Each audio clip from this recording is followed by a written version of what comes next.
Hello mga ka-fresh! Magandang oras po sa inyong lahat. Welcome back po dito sa ating channel, Fresh TV. At ngayong oras dito, isang panibagong kwento ng buhay ang ating bibigyang daan. Sana po ay magustuhan po ninyo. Stay tuned and enjoy. Pero, bago po tayo magpatuloy sa mga bagong salta dyan, huwag mo pong kalimutan ang mag-like, share, and subscribe. Thank you! Claire, anong ginagawa mo? Ang aga naman yan, ang sabi ng ninong kong si Ninong J. Paano ba naman kasi, Ninong? Iniwan na naman ako ng jowa kong magaling.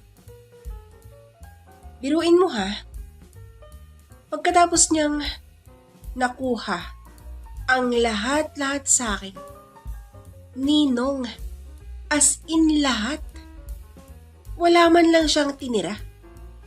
Pati kaluluwa ko, kinuha na niya. Ayun, nung nakuha na niya ang lahat-lahat, bigla na lang siyang hindi nagparamdam. Ganyan ba kayong mga lalaki, Ninong? Salawahan kayo. Hindi niyo man lang iniisip na masakit ang mga ginagawa niyo. Ang alam niyo siguro, kayong mga lalaki, rebolto kaming mga babae. Yun bang robot? Yun bang manhid ang pakiramdam? Yun siguro ang pagkakaalam nyo sa amin. Walang pakiramdam. Ang sabi ko sa Ninong. Iha, pwede ba? Huminahon ka nga. At huwag kang mag-isip ng kung ano-ano dyan. Para sabihin ko sa'yo, hindi lahat ng lalaki manloloko. At yung sinasabi mong salawahan, hindi naman lahat. Sadyang napunta ka lang sa taong manloloko at hindi marunong makontento. Kaya ka iniwan at malamang sa malamang may ibang babae na yun. Di ba ang sabi mo nga? Kinuha na niya ang lahat-lahat sa iyo. Siguro, nagsawa na siya. Kaya, naghanap na siya ng iba. Claire, ganito na lang ba ang gusto mong buhay? Yung lalaking pinag-aaksayahan mo ng oras. Yung taong hindi ka man lang binigyan ng halaga at pagmamahal. Yung taong masaya na sa piling ng iba. At yung taong iniiyakan mo, hayun, nag-e-enjoy na siya sa iba. Busy na siya ngayon.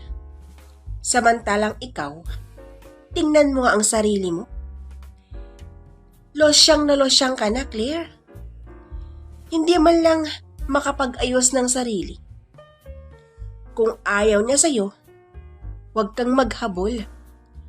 Huwag mong hayaan na magmakaawa ka sa kanya.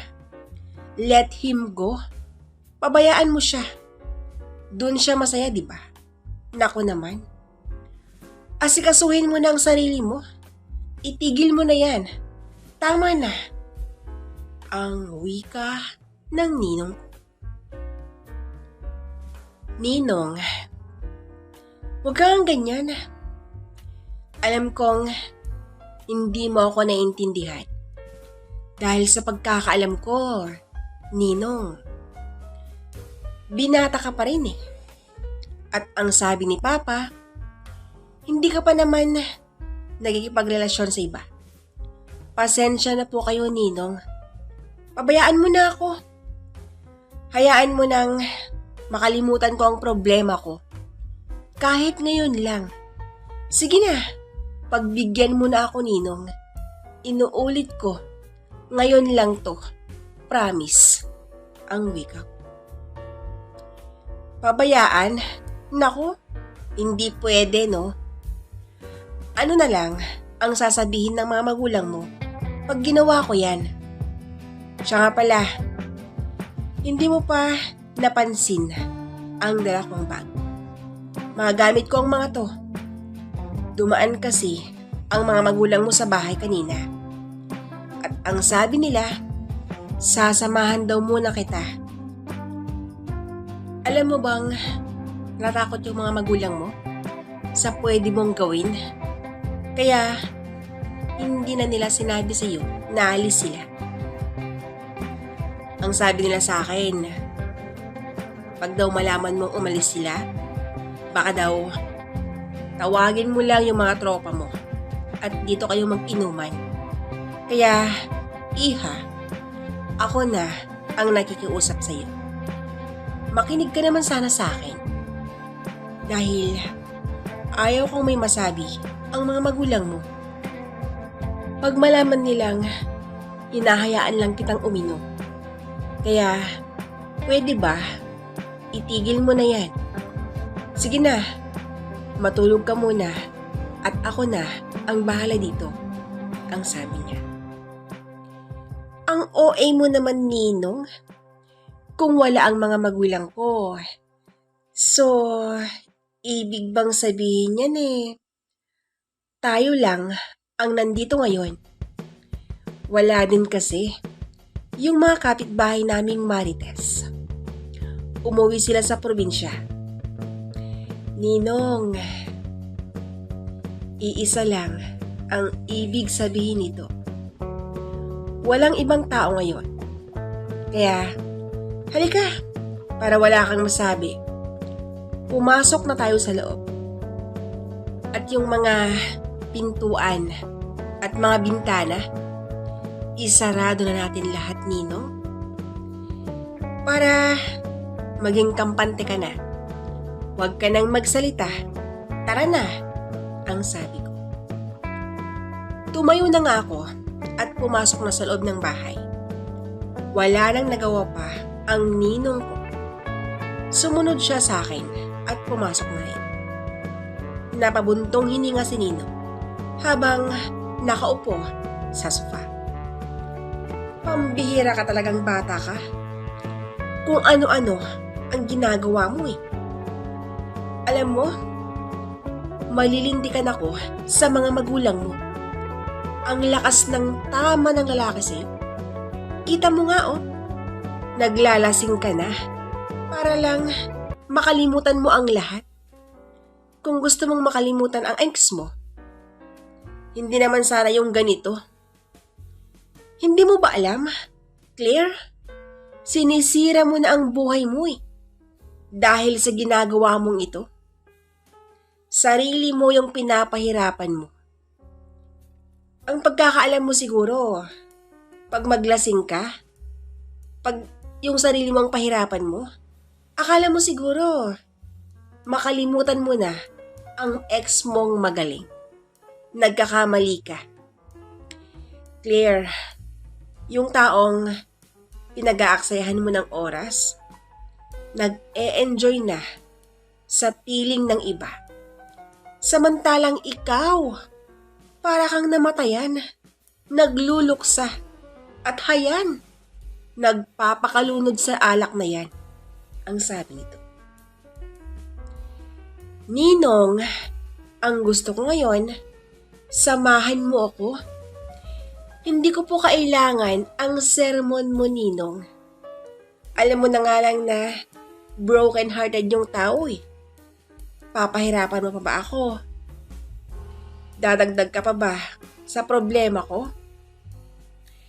Ninong, tulungan mo akong makalimot. Tulungan mo akong makalimutan ang ex ko. Inuulit ko, Ninong, hindi po sermon ang gusto ko. Mag-enjoy tayo. Sige na, Ninong, tumagay ka muna. Hayan na, sige na po. Ang masayang sabi ko. Noong mga sandaling yon, siguro nga, nakukulitan na ang ninong ko. dahil kinuha niya ang alak at agad niyang ininom yun. Napapangiti na lang ako habang binababa ang baso. Pagkatapos niyang mainom ang laman nito. Alam mo, pag malaman to ng mga magulang mo, hindi na ako magpapakita pa sa'yo. Nakakahiya kasi ang ginagawa natin eh. Lalo na sa akin, dahil hinahayaan lang kita. Kinukonsenti kita. Ang hirap mo din kasing tanggihan eh.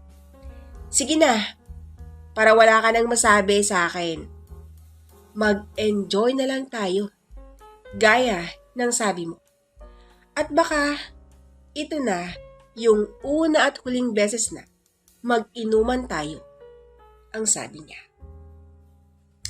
Hay nako Ninong, napaka-nervyoso mo naman. Relax ka lang po Ninong. Huwag kang mag-alala dahil hindi pa ito yung huli. Dahil hindi naman nila malalaman eh.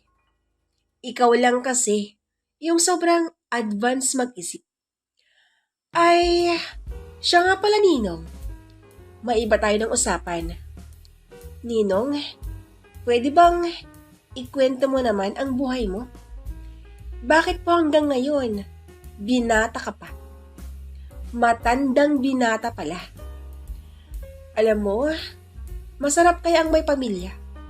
Lalo na, pag makita mo ang magiging anak mo, ang sabi ko. Hay nako, ikaw talagang bata ka. Napakakulit mo. Ang daming pwedeng tanungin. Bakit yung tungkol sa buhay ko pa? Pero sige, para wala ka nang masabi sa akin. Sasabihin ko na sa iyo. Dahil alam kong kukulitin mo pa rin ako. Ganito kasi yon. Makinig ka ha. Lumaki akong hindi maayos ang pagsasama ng mga magulang ko. Naging miserable ang buhay ko noon. Lasinggero ang ama ko. Yung ina ko naman, napakabunganger. Kaya, paglasing na ang ama ko, ayan na si nanay. Parang Armalite na ang bungangan niya. Noong una, nagsasagutan lang sila. Pero, pagkalipas ng ilang taon, nagkakasakitan na. Naawa ko noon sa aking ina. Pero, wala naman akong magagawa. Nung nagsawa na ang aking ina, nagising na lang akong wala na siya sa loob ng bahay. Dahil naglayas na ito. At iniwan niya ako sa ama kong lasinggero. Ang pagkakalam ko noon, Claire, magbabago ng ama ko. Dahil wala na si inay. Kaya lang, hindi nagbago. At ginaya din niya ang ina ko. Naglayas din siya. At naiwan akong nagsariling sikat. Dumaan ako sa maraming pagsubok. Naging abala ako sa buhay ko. Hindi ko iniisip ang makipag-asawa noon.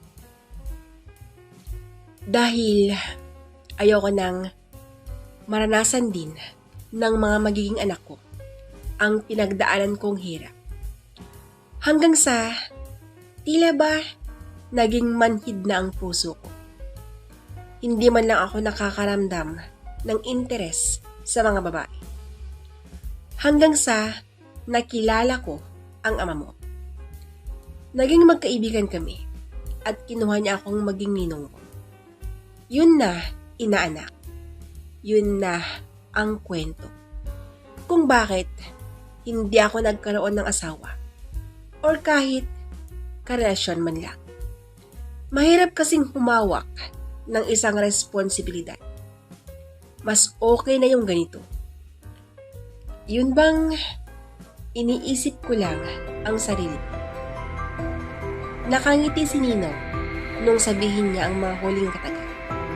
Pero, hindi niya maitago ang lungkot sa mukha nito. Alam kong mahirap ang kalagayan niya dahil wala siyang kamag-anak. May mga kaibigan din naman siya, pero iba pa rin pag may kapatid, pinsan, or magulang. Dahil sa nakikita kong lungkot sa mukha nito, nakaramdam ako ng awa. Ang sabi ko nga noon sa aking sarili, maswerte pa rin ako dahil hindi ako gaya sa kanya. May mga magulang pa ako at mga kapatid. Samantalang si Ninong, nawala na ang lahat sa kanya. Nakakabilib yung katatagan niya sa buhay dahil nagsumikap para sa kanyang sarili. Doon ko na lang naisip ang lahat-lahat. Para akong nagising sa isang mahimbing na pagkakatulog. Pero hindi ko pinalata kay Ninong na na-realize ko na ang lahat-lahat. Pinagpatuloy ko ang pag-iinuman namin at sinabayan naman niya ako.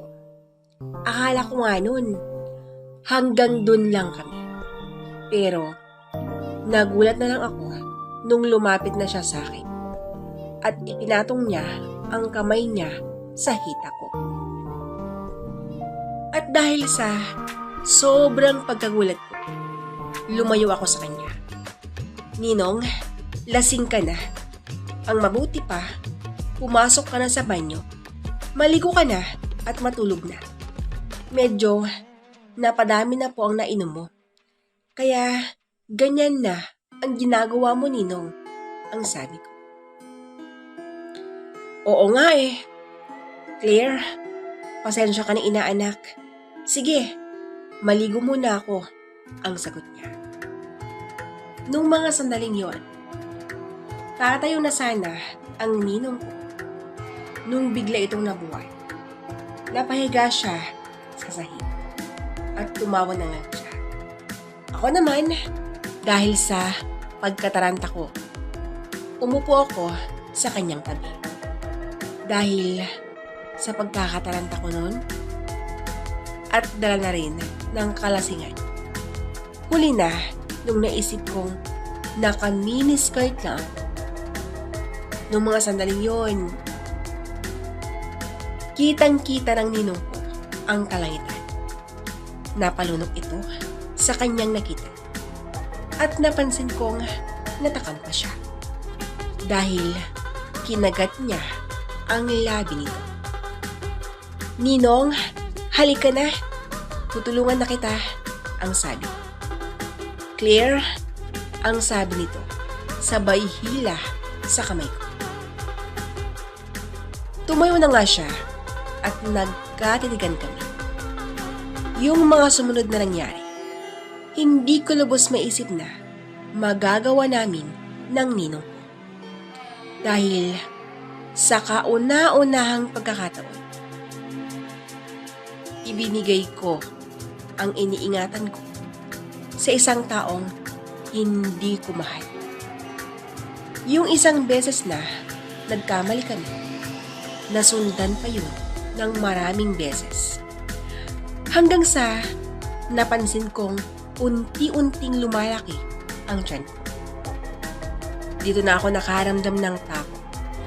At dahil sa aking nararamdaman na pagbabago sa aking katawan, sinabi ko kay Nino ang tungkol sa kalagayan ko. Ang sabi naman niya sa akin, huwag daw akong mag-alala dahil nakahanda naman daw siyang panagutan yung aming ginawa. Umiyak ako noon. Hindi ko kasi alam kung paano sasabihin sa mga magulang ko ang lahat.